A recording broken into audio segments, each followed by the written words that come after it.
अजय प्रहार चैनल की ओर से आप सभी महानुभावों का स्वागत है।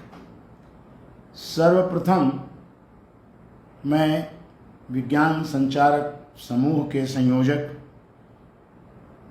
भाई अनिल कुमार त्रिपाठी देवरिया, सह संयोजक श्री इंजीनियर सौरभ त्रिपाठी तथा अन्य उनके सहयोगी बंधु, आप सभी का मैं स्वागत करता हूं।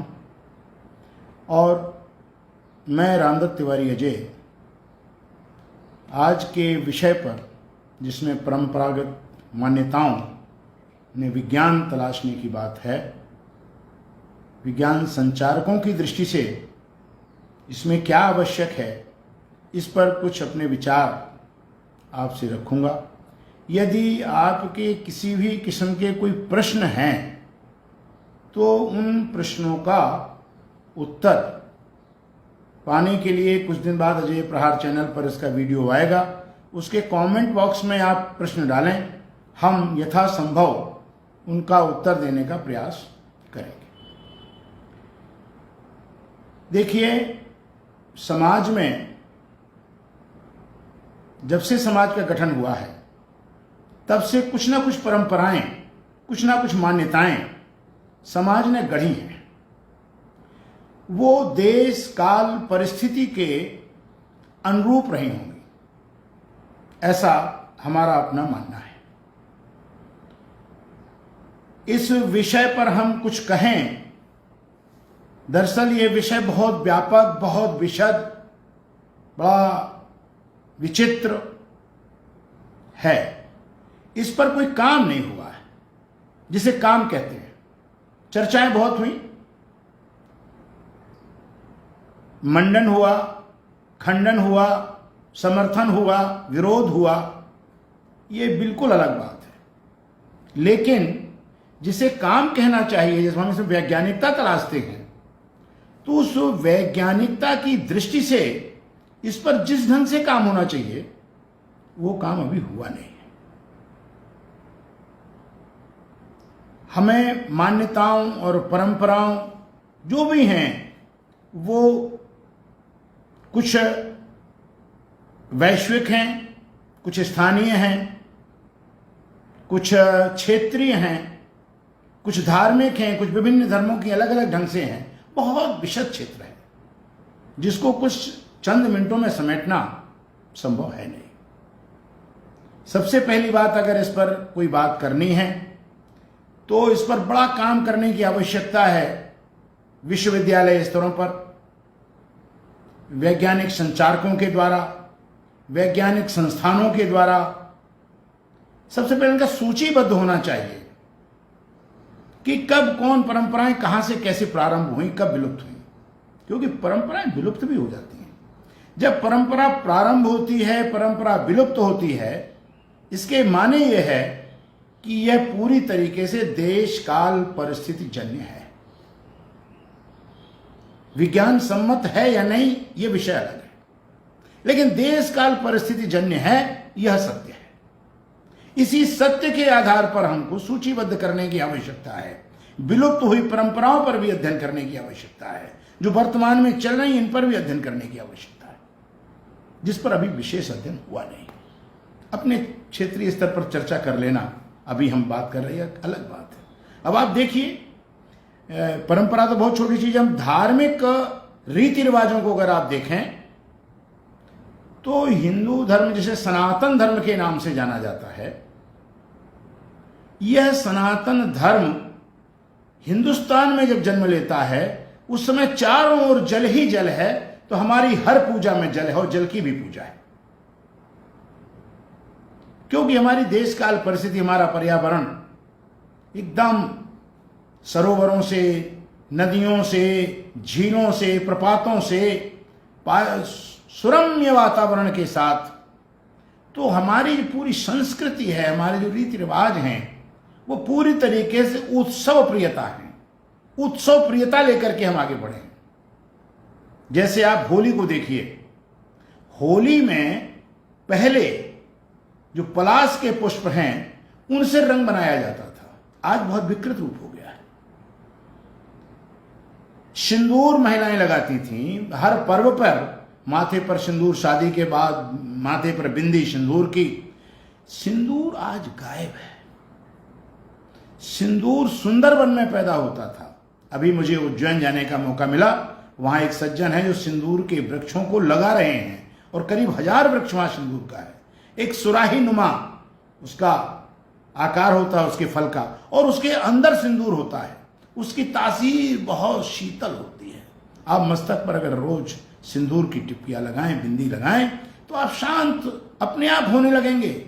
ये एक स्थिति है। तो आज हमने सिंदूर को गायब कर दिया, और रासायनिक सिंदूर की जब हम बात करेंगे तो हम विकृति की ओर चले जाएंगे। मैं देशकाल परिस्थिति की बात कर रहा हूं। उसी देशकाल परिस्थिति के हिसाब से इस्लाम को देखिए।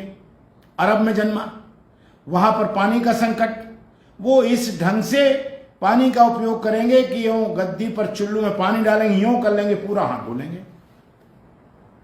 तो देशकाल परिस्थिति। यहां यूरोप में आइए, जहां चर्च हुआ, सर्दी बहुत है, वहां चर्च में आप जूता पहन के चले जाएंगे। तो इसे चाहे रीति रिवाज कह लें, चाहे परंपरा कह लें, चाहे मान्यता कह लें, ये देश काल परिस्थिति के अनुसार जन्म लेती है और देश काल परिस्थिति के अनुसार दम तोड़ती है। विज्ञान इसमें से ढूंढना एक दूसरा काम है। उस समय का सामाजिक विज्ञान तो इसकी अनुमति देता है। अब आप अपने यहां देखिए, पुराणों में जब आता है तो क्या आता है कि अगर कोई अतिथि आता था तो उसके पैर प्रांत में पखार के और उस पानी को पूरे हर घर में छिड़का जाता था। पर्यावरण कितना सुंदर रहा हो गया, सोचने की बात है। और आज तो हमको इतना भय रखता है कि हम बाहर से आते हैं तो पैर धोते हैं, हाथ धोते हैं, मुंह धोते हैं, कपड़े बदलते हैं, इसके बाद कुछ काम करते हैं। ये देशकाल परिस्थिति का अंतर है। तो मेरा कहने का तात्पर्य है कि परंपराओं, मान्यताओं, अनुष्ठानों, किसी भी संस्कारों, इन सब में विज्ञान ढूंढने के लिए जिस स्तर पर अध्ययन की आवश्यकता है इस देश में, वो अध्ययन आज तक हुआ नहीं है। विज्ञान संचारकों का दायित्व तो इस बात पर बनता है कि वो इस प्रकार का माहौल बनाएं, इस प्रकार का वातावरण तैयार करें कि हम उसमें से वैज्ञानिकता ढूंढें। बड़ा विशद कार्य है, बड़ा आनंददायक कार्य है। प्रश्नावली बनाना पड़ेगी, आधुनिक विज्ञान से उसका तालमेल करना पड़ेगा। बहुत सी परंपराएं आज भी उपयोगी हो सकती हैं और बहुत सी परंपराएं हमारे लिए कष्टकारक भी हो सकती हैं। हमें उसमें अंधी दौड़ में नहीं दौड़ना है। संस्कृत साहित्य में एक बात आती है, एक बात कही जाएगी, वो कहते हैं पुराण मित्येव न साधु सर्वम। इसका मतलब ये हुआ कि पुराना जो कुछ भी है वो सब अच्छा नहीं है। एक उदाहरण से स्पष्ट हो जाएगा। हमारे यहाँ खास तौर से सनातन धर्म, हिंदू धर्म में कोई भी कार्य हम करते हैं तो उसमें मुहूर्त का शोधन होता है। देखिए, जब व्यक्ति जन्म लेता है उस समय क्या मुहूर्त है ये देखा जाता है, लेकिन मुहूर्त में जन्म नहीं लेता। उसको मुहूर्त मिल जाए अलग बात है। व्यक्ति जब मरता है उस समय कुछ नहीं, बाद में मालूम पड़ता है पंचक लगी थी, फला लगा देगा, ये कई प्रकार, मतलब तो दोनों जन्म और मरण में मुहूर्त का कहीं कोई उल्लेख है नहीं। मिल जाए एक अलग बात है। मुहूर्त क्यों चला? क्योंकि समाज में नकारात्मकता बहुत है। उस नकारात्मकता को मिटाने के लिए हमने मुहूर्त शोधन के फला नक्षत्र है, फला दिन है, इतने बजे तक ये कार्य प्रारंभ कर दो, सफलता मिल जाएगी। यानी हमने उसका उत्साहवर्धन कर दिया, और उस उत्साहवर्धन में बहुत से लोग सफल हो जाते हैं और बहुत से लोग विफल हो जाते हैं। जिनकी नकारात्मकता का क्षेत्र ज्यादा बड़ा होता है उन पर इनका कोई प्रभाव नहीं पड़ता, लेकिन जो नकारात्मकता और सकारात्मकता में हिंडोला लेते हैं उनको जब मुहूर्त का बूस्टिंग डोज दे दिया जाता है तो उसमें लोग एकदम से आगे बढ़ जाते हैं। तो ये हुई मुहूर्त की उस समय की सामाजिक वैज्ञानिकता। और अब आप दूसरी तरफ आइए, ट्रेनें चल रही हैं, हवाई जहाज उड़ रहे हैं, पूरा आवागमन चल रहा है, कोई मुहूर्त देख के नहीं चलता। सरकारी बसें हैं, ट्रेन है, हवाई जहाज है, अपने टाइम पे चलेगा, उसका एक फिक्स है, कहीं कोई आवश्यकता नहीं। दुश्मन अगर आक्रमण कर दे तो क्या हम मुहूर्त के लिए बैठे रहेंगे? नहीं बैठे रहेंगे, हमको जवाब देना पड़ेगा, लड़ाई का उत्तर करना पड़ेगा। तो पुराण में तेवन साधु सर्वम, पुराना जो कुछ भी है सब कुछ साधु नहीं है, सब कुछ अच्छा नहीं है। हमें अपनी देशकाल परिस्थिति के हिसाब से निर्णय लेना होंगे, अपने उस हिसाब से हमको आगे बढ़ना होगा। अब आप आइए, एक विचित्र विषय है। सब लोग कहते हैं भैया हमारे यहाँ 33 करोड़ देवता हैं और सब धर्मावलंबी एक ईश्वरवाद पर चल रहा है। हमारे यहाँ भी बहुत सुधारात्मक बातें हुई, आर्य समाज में आई, वहाँ भी एक ईश्वरवाद की बात आई। और इधर 33 करोड़ विवाद हुए, मंथन हुए। कुछ लोगों ने कहा करोड़ की गिनती नहीं, ये तो कोटि है, क्योंकि करोड़ के माने करोड़ गिनती में भी है और करोड़ कोटि, कोटि माने प्रकार भी है। तो जब ये बात आई तो उन्होंने कहा नहीं भाई, देवता 33 कोटि के हैं, 33 ओनली प्रकार के हैं। उनमें 12 आदित्य हैं, 8 वसु हैं, 11 रुद्र हैं, इंद्र और प्रजापति कुछ लोग मानते हैं, कुछ 2 अश्विनी कुमारों को मानते हैं। इस प्रकार इनका जोड़ 33 हो जाता है। अब देखिए, तो अब ये जो स्थितियां हैं, अब इन स्थितियों में ये जो गणना 33 प्रकार की गई है, ये कुछ ज्यादा निकट है सत्यता के। दूसरी तरफ उन्होंने कहा 33 करोड़, तो भाई हिंदू धर्म में कोई विरोध नहीं है आपस में, कहीं कोई आवश्यकता नहीं है। आपके पास एक बहुत बड़ा फलक है, आप जिसकी पूजा करना चाहें करें। क्यों? पूजा पाठ अनुष्ठान ये सब मानसिक शांति के लिए है। इसमें अगर कोई वैज्ञानिकता है तो यही वैज्ञानिकता है कि मानसिक शांति आपको उससे मिलती है, इसके लिए बनाए गए हैं। सामाजिक विज्ञान में मैंने पढ़ा था, जब मूर्ति पूजा की बात आई, तो मूर्ति पूजा कि मैं वास्तविक उसमें न जाकर के जो व्यवहारिक उसका लाभ है वो क्या है, बचपन से जब हम पूजा करते हैं, जब हम मूर्ति गढ़ते हैं, मूर्ति लाते हैं, तो हमारी रचनात्मकता में वृद्धि होती है। और रचनात्मकता में वृद्धि जब होगी तो नकारात्मकता चली जाएगी, सकारात्मकता आएगी। बिना सकारात्मकता के रचनात्मकता हो नहीं सकती। तो समाज से अगर हमें नकारात्मकता को हटाना है तो सकारात्मकता को उसकी जगह लाना है, और सकारात्मकता को लाना है तो लोगों में रचनात्मकता हमको लाना पड़ेगी। तो जो मूर्ति पूजा का मूल ध्येय है वो है लोगों में रचनात्मकता लाना। दुर्गा सप्तशती में एक बड़ा छोटा सा उल्लेख आया है जिसमें यह है कि मिट्टी की मूर्ति बनाए देवी की और उसकी पूजा करें। आज क्या हो रहा है, आज वैभव के साथ बड़ी बड़ी विशाल मूर्तियां अपना वैभव प्रदर्शन करने के लिए लोग कर रहे हैं, फिर वो तालाबों में जाती हैं। पर्यावरण का अलग एक विशेष उसमें केमिकलाइजेशन होता है। तो मूल सप्तशती से तो चला है कि हम स्वयं अपने हाथ से एक मिट्टी की मूर्ति बनाएं, माने रचनात्मकता को आगे बढ़ाएं, उसमें यह वैज्ञानिकता है। इसी प्रकार से गणेश उत्सव जो आजादी के समय महाराष्ट्र में शुरू हुआ, उसमें भी गणेश की प्रतिमा अपने हाथ से बनाने की थी। आज बड़े बड़े पंडाल बनने लगे हैं।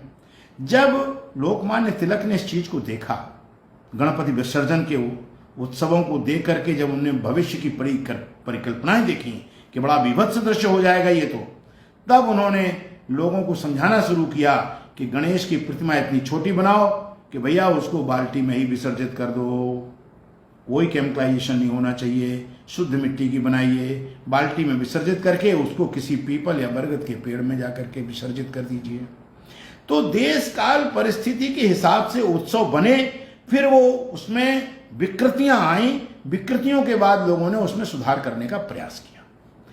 सभी के कार्य स्तुत्य हैं, मैं किसी के कार्य की निंदा नहीं करता, लेकिन वक्त की हालात को देख करके हमें उसमें परिवर्तन कर लेना चाहिए। सवाल उठता है कि हम विश्व गुरु थे, हम सर्वज्ञानी थे, लेकिन तब हमारा पर्यावरण कितना सुंदर था, आज का पर्यावरण कैसा है? इस पर्यावरण को बिगाड़ने वाला कौन है? अगर हम उन्हीं मान्यताओं में रहे होते, उन परंपराओं में चले होते, तो पर्यावरण हमारा न बिगड़ता। हमने नकल करना शुरू कर दिया और उस नकल में अकल लगाना बंद कर दिया, हमारे पास समस्याएं आ गई। सही बात तो ये है।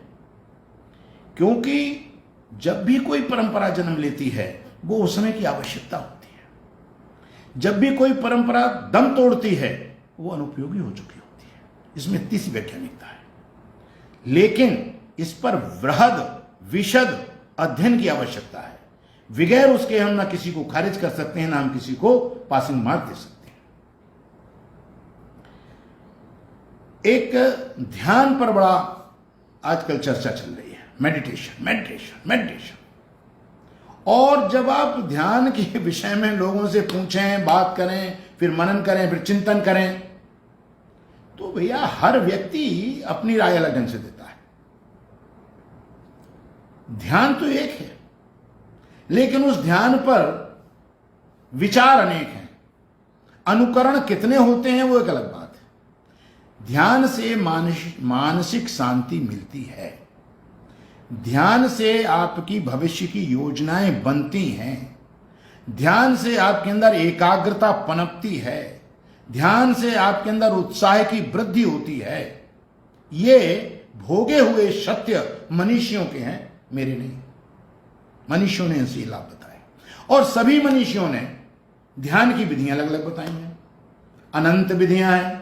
जितने मनीषी, जितने विचार, उतने ध्यान के प्रकार।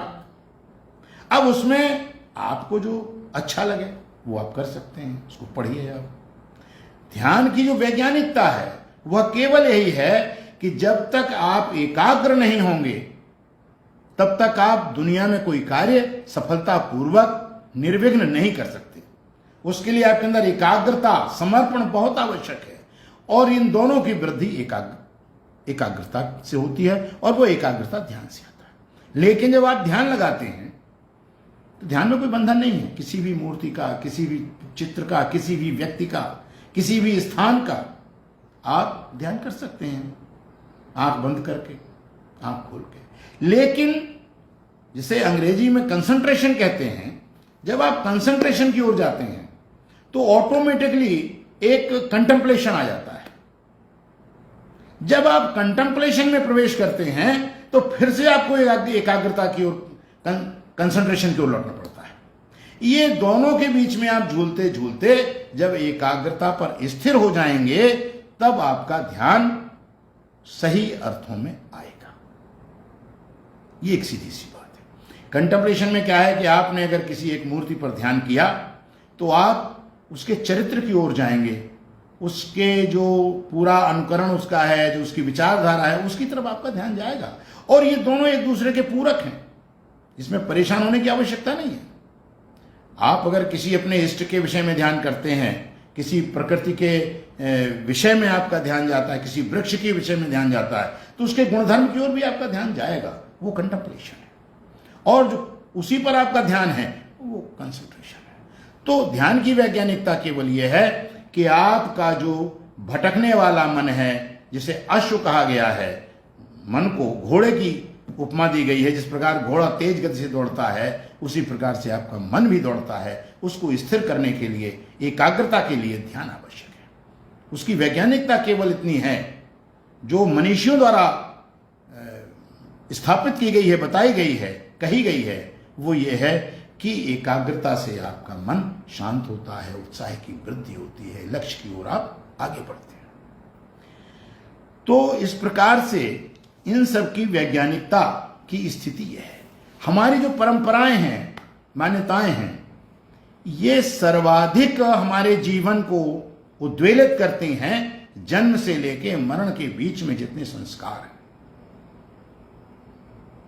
आप गौर करेंगे, जब हम समुन्नत थे तब हमारे घर में संस्कारों की मजबूत पकड़ थी। कोई ऐसा कारण नहीं था कि हम संस्कारों की अवहेलना कर दें। अब उन संस्कारों में क्या वैज्ञानिकता थी? वो देश काल परिस्थिति के अनुसार थी। आप देखिए, जब जन्म होता है उसके पहले भी कुछ संस्कार होते हैं। जन्म के पहले उसमें ना जाके मैं जन्म में आता हूं। जन्म के समय पर, उस समय आज से 50 साल पहले, 60 साल पहले, 70 साल पहले, एक बहुत बड़े घड़े में पानी खौलाया जाता था और उसमें कुछ जड़ी बूटियां बूढ़ी महिलाएं इकट्ठी करवा के डालती थी और वो पानी पीना आवश्यक होता था। उसमें एक 10 मूलाधार 10 अलग अलग जड़ें वो भी उसमें पड़ती थी और बहुत सी चीजें पड़ती थी। पानी स्वाद का नहीं था लेकिन स्वास्थ्य का था, क्योंकि तब और अन्य साधन नहीं थे। तो उस समय के लोगों ने बड़ा चिंतन और मनन करके इस प्रकार के पानी को प्रसूता को देने की एक व्यवस्था बनाई। इसके बाद हर मौसम के अनुरूप छोटे से शिशु को एक छोटे से पत्थर पर, जिसे उर्सा बोलते हैं या रोटी बेलने वाला है उससे भी छोटा, जो पूजा का होता है चंदन घिसते हैं, उस पर कुछ ना कुछ घिस के उसको चटाया जाता था। बहुत सी औषधियां होती थी, बच्चा हृष्ट पुष्ट रहता था। उस समय ऐसे अस्पताल नहीं थे, ऐसी सुविधाएं नहीं थी। तो वो देश काल परिस्थिति जन्य था। आज तमाम सुविधाएं आ गई तो इस परंपरा ने दम तोड़ दिया। अब कहीं देहात में सुदूर कहीं होता हो थोड़ा मोड़ा तो अलग बात है, लेकिन पहले तो हर घर में था। बाकायदे लोगों को बुलाया जाता था, बाकायदे वो घड़े को सब लोग मिलकर के अग्नि के ऊपर रखते थे और फिर उसमें पानी जब खौलने लगता था उसको ढक्कन लगाया जाता था, उसमें तमाम चीजें डाली जाती थी। तो वो स्वास्थ्य करता, वो देश काल परिस्थिति ने उसको जन्म लिया। उस समय की वैज्ञानिकता थी वो, लेकिन उस पर अध्ययन नहीं हुआ। उस पर अध्ययन जैसा होना चाहिए उस समय के मनीषियों ने तो किया होगा, वो करने के बाद उन्होंने तय कर दिया हो ये डालो, क्योंकि वो उस समय हर चीज को धर्म की पुट लगा करके समाज को दिया जाता था ताकि लोग उसका अनुसरण करें। अब आप देखिए कर्ण छेदन, हर बच्चे का कान और नाक छेदी जाती थी, लेकिन इस पर जो अध्ययन होना चाहिए कि इससे लाभ क्या होता था, वो अध्ययन नहीं हुआ। कुछ लोग कहते हैं एक्यूप्रेशर है, कुछ लोग कहते हैं एक्यूपंक्चर है, वो ये सब अटकरबाजी है। मैं उस पर बहुत ज्यादा अपने आप को जोर नहीं मारता, लेकिन इस पर पूरी तरीके से मेडिकल साइंस को अध्ययन करने की आवश्यकता है। और वो अध्ययन तब होगा जब समाज से इसकी मांग उठेगी, चारों तरफ से इसकी मांग उठेगी कि भाई कर्ण छेदन और ये नाक का छेदना जो बच्चों बच्चियों का होता है, इससे लाभ बताया जाए, क्या लाभ है। क्योंकि बहुत से बच्चे आजकल हैं जिनके नाक नहीं छेदे, कान नहीं छेदे, बड़े हो गए 20-20 21 साल के। तो ये एक संस्कार था। संस्कार में विधिवत लोग गाते हुए जाते थे, फिर उसको बैठाल के फिर सब मिठाई खिला के और फिर कान और नाक छेदे जाते थे, और फिर कुछ दिन बाद फिर उसमें कुछ और चीज डाल दी जाती थी, वो हमेशा रहती थी।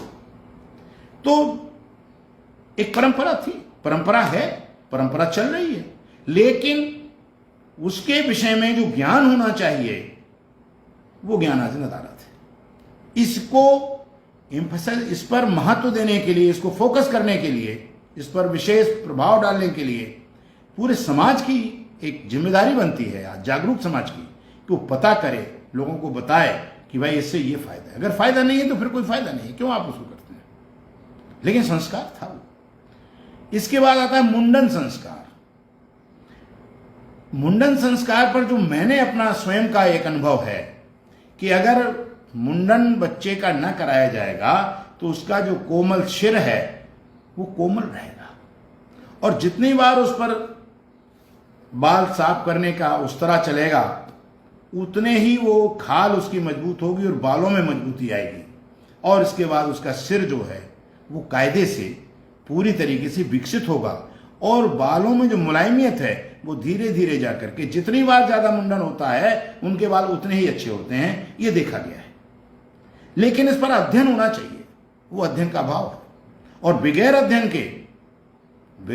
के परिणाम के इसके वैज्ञानिक लाभ नहीं बताए जा सकते, उसमें वैज्ञानिकता नहीं बताई जा सकती, उसका वैज्ञानिकता का वैज्ञानिक विधि से अध्ययन करने की आवश्यकता है। अब यज्ञोपवीत लीजिए, यज्ञोपवीत वह उम्र में किया जाता था जब बच्चा गुरुकुल जाता था। हम उस परंपरा को ढो रहे हैं, बड़ी शिद्दत के साथ ढो रहे हैं, लेकिन यज्ञोपवीत डालने से क्या लाभ होता है। कुछ लोग कहते हैं कान में लपेट के मूत्र विसर्जन और शौच करने जाने से ये लाभ होता है, वो लाभ होता है, लेकिन वो प्रामाणिक नहीं है। लेकिन यज्ञोपवीत की गांठें, यज्ञोपवीत के डोरा ये जरूर प्रमाणित करते हैं कि ये किस वर्ण का व्यक्ति है, उसका एक आइडेंटिफिकेशन उसके माध्यम से होता होगा। लेकिन निश्चयात्मक रूप से जब हम उसको कान में लपेटते हैं, जब हम उसको मूत्र विसर्जन करते हैं, शौच में जाते हैं, उसका वाकई कोई लाभ है कि उन्हीं के साथ उससे पौरुष ग्रंथि जो है, हमने बहुत लोगों को देखा है यज्ञोपवीत वालों को, उनको अल्टीमेटली प्रोस्टेट के ऑपरेशन कराने पड़े।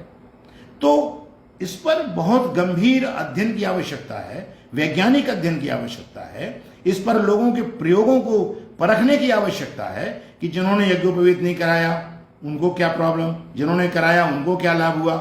तो वो एक आइडेंटिफिकेशन का, मार्क ऑफ आइडेंटिफिकेशन तो था यज्ञोपवीत। ठीक, अब आइए विवाह। ये तो आवश्यक है, हर धर्म में है, लेकिन हमारे यहां तीन चीजें बड़ी विचित्र हैं विवाह में। आप देखिए, कम उम्र के बच्चे हैं और उससे बड़ी उम्र के लोग उनके पैर पूजते हैं। किसी भी धर्म में ये नहीं, मतलब जिनका शादी हो रही है उनकी उम्र 20, 22 या 25, 30 के बीच में, लेकिन 70 साल का और 80 साल का बुढ़ा, 70 साल की 80 साल की वृद्ध मां उसकी चरण स्पर्श करती है, पखारती है। इस पर हमने बड़ा चर्चा किया आचार्यों से, तो श्लोक पढ़े गए।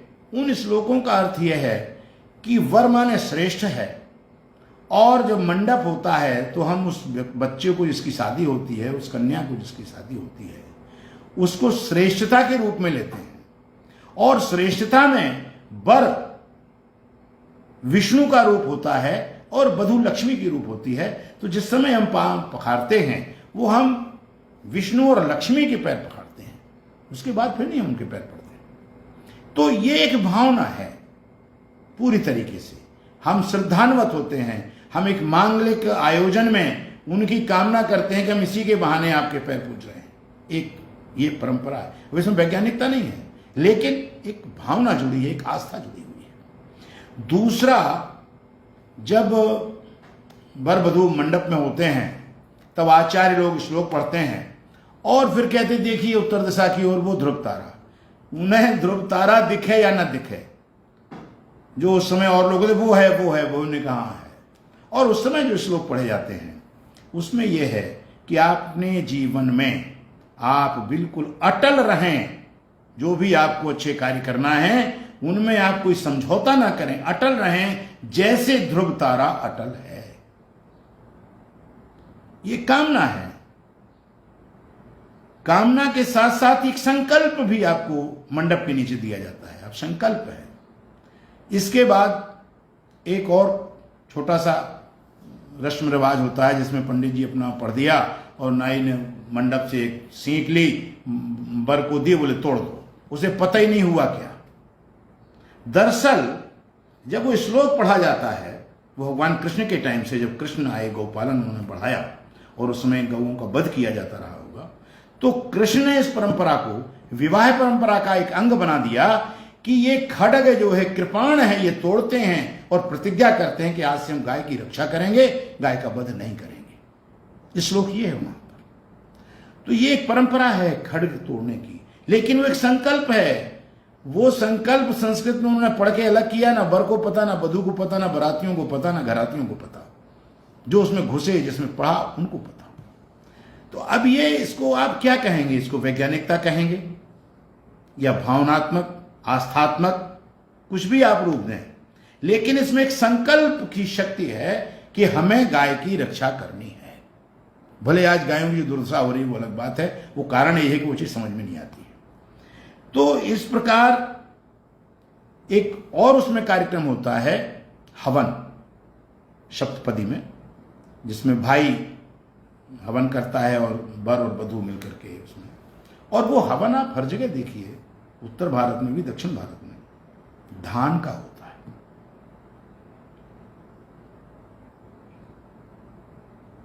इसमें वैज्ञानिकता कुछ हो या ना हो, लेकिन रूपक है, एक कल्पना है, एक संकल्पना है, एक प्रार्थना है, एक कामना है। वो ये कि जिस प्रकार धान, लाजा जैसे बोलते हैं संस्कृत में, धान एक खेत में बोई जाती है, फिर दूसरे खेत में रोपी जाती है। जब उसकी रोपाई होती है तो फलती और फूलती है, धन धान्य से संपन्न कर देती है किसान को। इसी प्रकार यह कन्या इस कुल में जन्मी है, अब उस कुल में जा रही है, तो धान की भांति इसकी रोपाई उस कुल में होना है, वहां जाकर के ये फले और फूले, उस परिवार को सम्मानित करे। इस कामना के साथ लाजा का, धान का हवन किया जाता है। ये परंपरा है, ये मान्यता है। अब इसमें वैज्ञानिकता कुछ नहीं है, लेकिन जो श्लोक है जिसमें कामना की जा रही है वो बड़ा पवित्र है। तो ये देश काल परिस्थिति जन्य मनुष्यों ने उस प्रकार की परंपरा, एक प्रक्रिया बनाई कि हमको अपने शादी समारोह में ये करना है। 7-5 वचन हैं, उनको अगर आदमी पति पत्नी मान लें तो कोई विवाद होने का सवाल ही नहीं होता। इसीलिए हमारे यहाँ तलाक होते ही नहीं थे, अब तो तलाक होने लगे हैं, क्योंकि इन चीज़ों का अर्थ उनकी समझ में नहीं आ रहा है। आचार्य लोग इसको अच्छी ढंग से समझा नहीं पा रहे हैं, सबको बहुत जल्दी जल्दी रहती है, फटाफट जल्दी करो भाई पढ़ी, जल्दी करो जल्दी करो। तो ये सब देश काल परिस्थिति से जन्मे हैं। अब आप आइए पितर पक्ष में। पितर पक्ष में कुछ परंपराएं हैं, जैसे उत्तराखंड में तो आप ये समझिए कि कौआ के भोजन को ये मान के चला जाता है कि पितर ने प्राप्त कर लिया है, और अगर कौआ नहीं आया तो वहाँ तो कई लोग रोते हैं कि हमारे पितरों ने हमारा भोजन स्वीकार नहीं किया। और काग को काक बलि के नाम पर उसको जो खाद्यान्न होता है पितर पक्ष में जो बनाया जाता है वो निकाला जाता है और दिया जाता है। दरअसल इस पूरे प्रकरण के पीछे वो जो कालखंड होता है जिसमें पितर पक्ष हमने मनाए हैं, उसमें जितने काग होते हैं उनका ये ब्रीडिंग सीजन होता है, और ब्रीडिंग सीजन में वो भूखे ना रहें, उनको तृप्ति मिले, ताकि उनकी कमी ना होने पाए। काग हमारे लिए बड़ा आवश्यक है, सफाई कर्मी है वो हमारा, वो रहे निरंतर इस धरती पर, उसको भोजन की कमी, वो जो ब्रीडिंग सीजन की बात है, ब्रीडिंग सीजन में इनकी कमी ना हो, इसलिए वो काक बलि निकाली जाती है।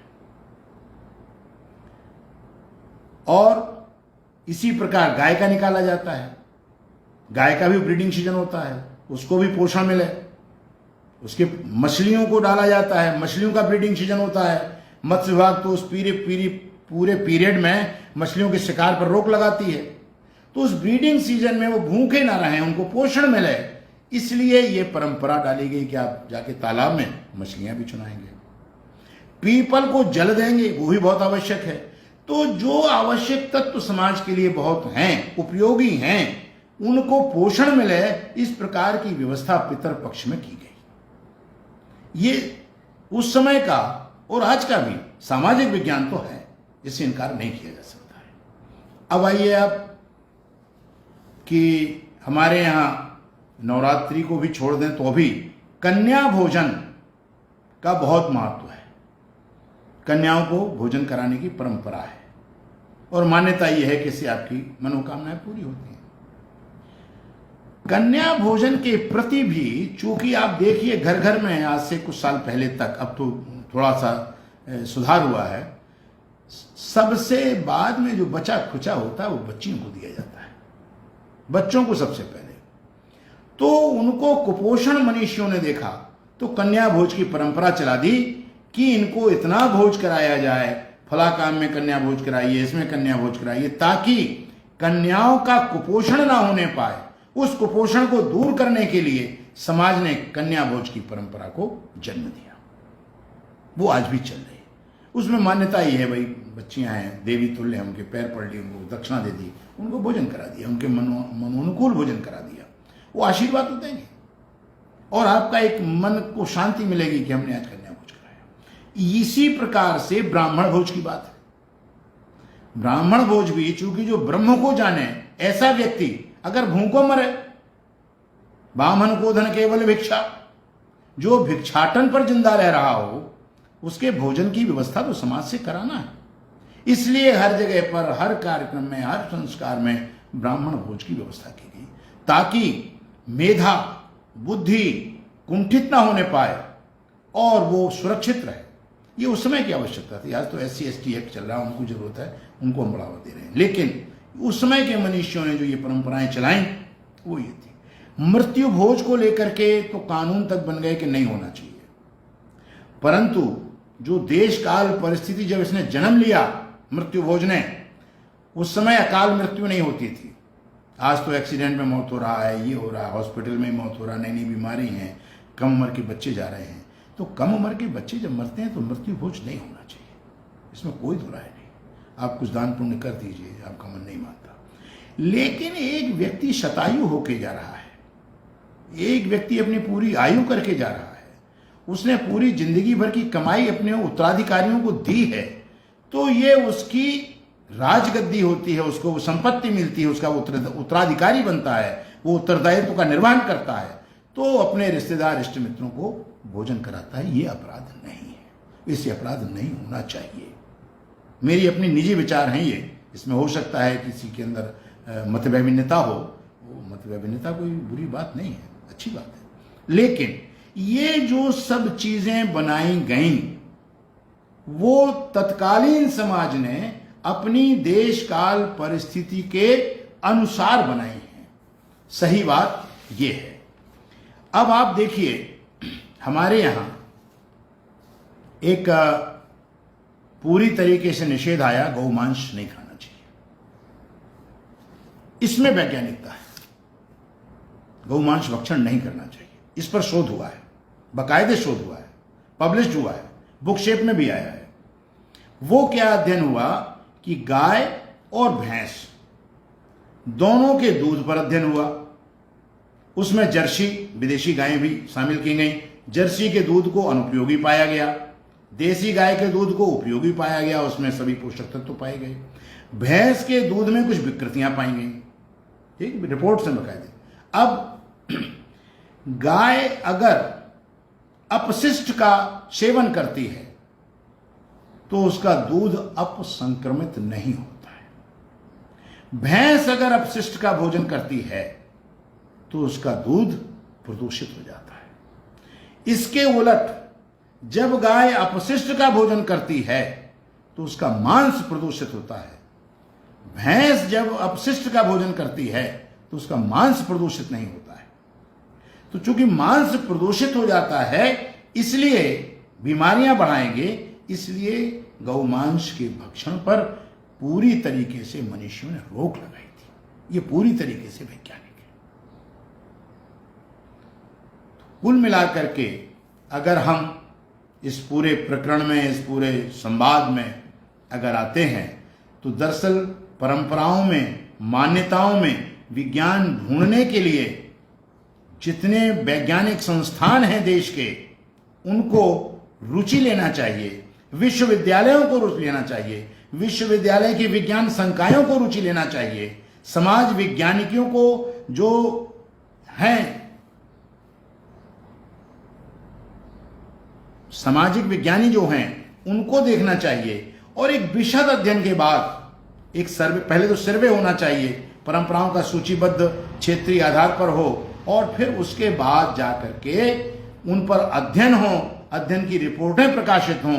इसके लिए वैज्ञानिक संचारकों को चाहिए कि वो इस प्रकार का माहौल बनाएं, इस प्रकार का वातावरण बनाएं और लोगों पर ये इस प्रकार का परामर्श दें कि भाई आप इस पर अध्ययन कराइए। हमारे यहाँ इस प्रकार के अध्ययनों का अभाव है, विदेशों में ये सब अध्ययन होते हैं।